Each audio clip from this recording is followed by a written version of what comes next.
Eli ibilikhaya elinesidima kodwa sithetha nje litshile ngolwesine weveki ephelileyo.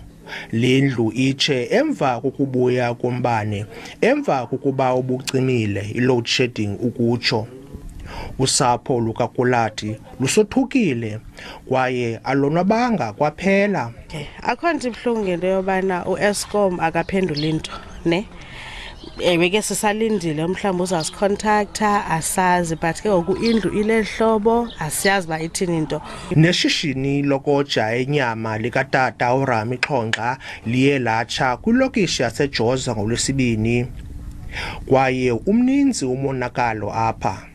Lento yomlilo ibethe yayibhuqisa ngamadoli business kuba kaloku zonke izinto zithile, iikhawusi, iifriji, yonke into esebenzayo pha. Amapolisa athi asaphanda kodwa loo nto yenza kube nzima ukufaka ibango le-insurance.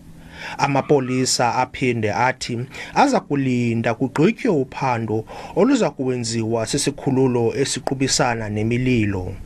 In this particular case, the cause of fire is suspected to be due to the power surge during load shedding. Hence, an inquiry was opened. Once the report is received, a decision will be taken whether to proceed further with a criminal investigation or not.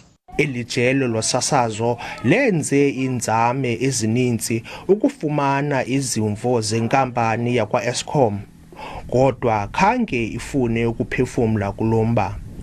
Ndinguzolani Moya weendaba ze-SABC ndiseMakhanda kwiphondo leMpuma Koloni.